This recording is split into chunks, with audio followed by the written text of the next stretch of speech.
বৈষম্য বিরোধী ছাত্র আন্দোলনের কার্যক্রম গতিশীল করা নিয়ে বৈঠক চলছে। রাজধানীর বাংলা মোটরে সংগঠনটির কার্যালয়ে ছাত্র সংগঠনগুলোর সাথে বৈঠক চলছে। আমরা সরাসরি চলে যাব সেখানে এবং সেখানে আছেন আমাদের সহকর্মী। জানাবেন বৈষম্য বিরোধীদের কার্যক্রম গতিশীল করার জন্য কি কি পরিকল্পনা বা পদক্ষেপ নেওয়া হতে পারে, এ ব্যাপারে কোনো তথ্য আছে কিনা, এছাড়াও কোন কোন ছাত্র সংগঠন সেখানে যুক্ত হয়েছে, এ ব্যাপারেও জানাবেন বিস্তারিত।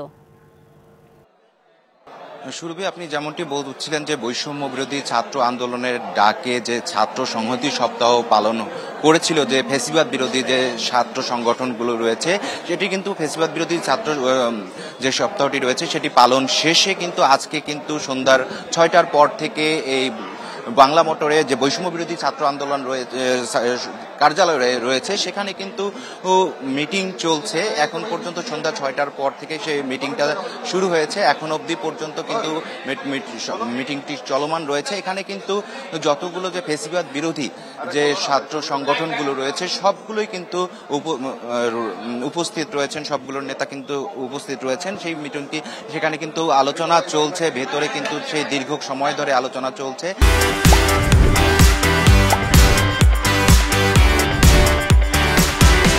এখানে আমরা কিছুক্ষণ আগে একটু তথ্য জানতে পেরেছি যে বৈষম্য বিরোধী ছাত্র আন্দোলনের যে কেন্দ্রীয় কমিটি রয়েছে সেই কার্যক্রম যাতে খুব সঠিকভাবে পালন করা হয়, এই জন্য 4 জনকে কিন্তু ওই সদস্য যুক্ত করা হয়েছে।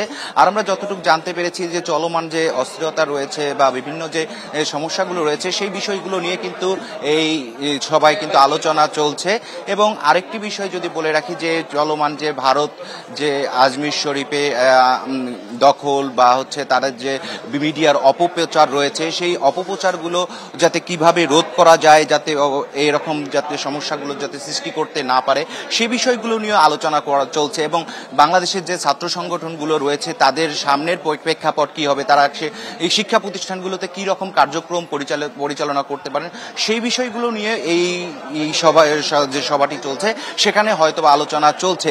পরবর্তীতে এই সভাটি শেষ হলে কিন্তু তারা সংবাদ সম্মেলন করবেন।